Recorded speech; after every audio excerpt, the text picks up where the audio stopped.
છું સોનલ। બનાસકાંઠા જિલ્લામાં વરસેલા સામાન્ય વરસાદમાં જ માડકા ગામના લોકોને ભારે હાલાકી વેઠવાનો વારો આવ્યો છે। વરસાદને કારણે ગામના રસ્તા પર પાણી ભરાઈ જતા માડકા ગામને અન્ય ગામો સાથે જોડતો રસ્તો બંધ થઈ ગયો છે, જેના કારણે અહીંથી પસાર થતા રાહદારીઓને ભારે હાલાકી પડી રહી છે। આ માત્ર એક જ રોડ છે જે માડકા ગામને જોડતો મુખ્ય હાઈવેથી જોડે છે। દર વર્ષે ચોમાસાની સિઝનમાં અહીં પાણી ભરાવાની સમસ્યા સર્જાય છે। આ મામલે અગાઉ પણ અનેક વખત રજૂઆતો કરવા છતાં સમસ્યાનો કોઈ ઉકેલ નથી આવ્યો, જેને લઈને ગામ લોકોમાં રોષ ફેલાયો છે અને ગામ લોકોએ આ રોડને યોગ્ય રીતે બનાવવાની માંગ કરી છે।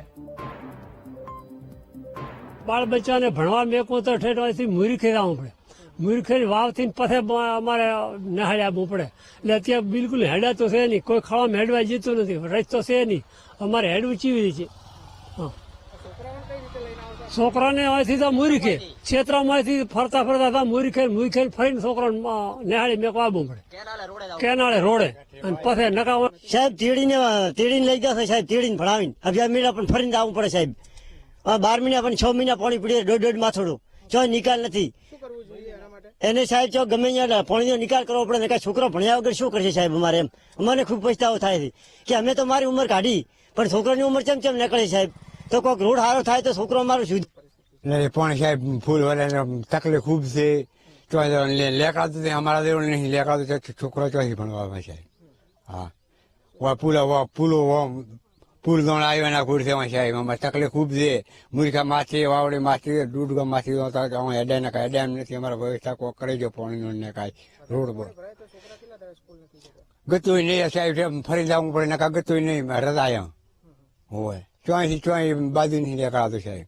આખા ગામની માંગ છે કે જે જગ્યાએ લીગલ રસ્તો છે એ જગ્યાએ રસ્તો બને અને 300 પરિવારો જે ચોમાસું આવતો ગામથી વિખૂટા પડી જાય છે એમને ગામની કનેક્ટિવિટી મળે, અને ગામમાં આવ્યા પછી વાવ થરાદ જ્યાં પણ જવું હોય ત્યાં જવા માટે માત્ર ને માત્ર એક જ રસ્તો છે, અને એ રસ્તાનું કામ વારંવાર સરકારને રજૂઆતો કરવાથી મંજૂર થયું, પણ મંજૂર થયા પછી કામ ચાલુ કરીને પણ જો આવા વારંવાર કોન્ટ્રાક્ટરો બાના કાઢે, ઠાગા ઠૈયા કરે અને પોતાના નાણાં બચાવવા માટે થઈ અને યોગ્ય જગ્યાએ કામ નથી કરતા, એટલે અમારી આ મીડિયાના માધ્યમથી જેને એક લોકશાહીનો સ્તંભ કહેવામાં આવે છે એના માધ્યમથી સરકાર સુધી અમારી અવાજ પહોંચે અને કોન્ટ્રાક્ટરને જ્યાં પેટમાં દુખતું હોય ત્યાં આગળ ઇન્જેક્શન આપી અને પછી આ અમારું કામ જે યોગ્ય જગ્યાએ થાય એવી અમારી સરકારને રજૂઆત છે।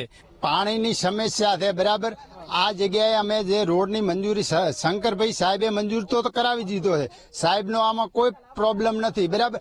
અમે વાવડી રોડને આ બે હારે કામ ચાલુ થયું હતું, ડીએમ સાહેબે કામ પૂર્ણ કર્યું છે, જે માટી કામ હતું એ કામ પૂરું કર્યું, ડામર કામ જ બાકી છે, આનું કામ અટવાવેલું છે, એટલે આ લોકો જે દિશામાં આંકવાનું છે એ માટી કામ જે જગ્યા ઊંચી છે ને એ જગ્યાએ આંકે છે, ઊંચી જગ્યાએ આંકે તો પાછળના માણસો બસો ઘર બ્લોક થાય એમ છે, એટલે ભવિષ્યનું વિચારીને સરકાર શ્રીને નમ્ર વિનંતી છે, એટલે ભવિષ્યનું વિચારીને સાહેબ શ્રી સુધી અમારી વાત પહોંચવી જોઈએ।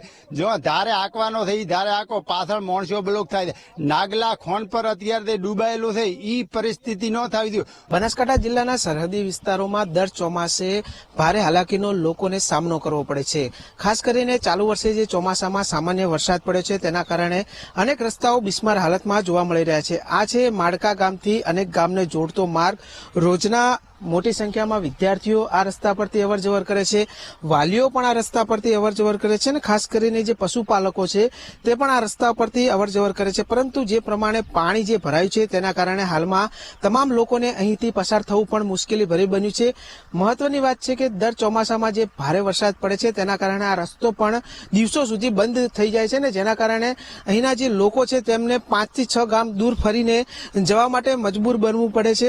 ત્યારે કહી શકાય કે આ બાબતે અનેકવાર વહીવટી તંત્ર સ્થાનિક લેવલે અનેકવાર રજૂઆતો કરવામાં આવી છે, પરંતુ તેમ છતાં પણ હજુ સુધી આ પાણીના નિકાલની કોઈ જ વ્યવસ્થા કરવામાં આવી નથી, જેના કારણે દર ચોમાસાની અંદર આ ગામના લોકોને રસ્તો બંધ થઈ જતા ભારે હાલાકી ભોગવવી પડે છે। ત્યારે હાલ તો આ ગામના લોકોની માંગ છે કે તાત્કાલિક ધોરણે આ જે રસ્તો છે તેને કાયમી સારી રીતે વ્યવસ્થિત બનાવવામાં આવે।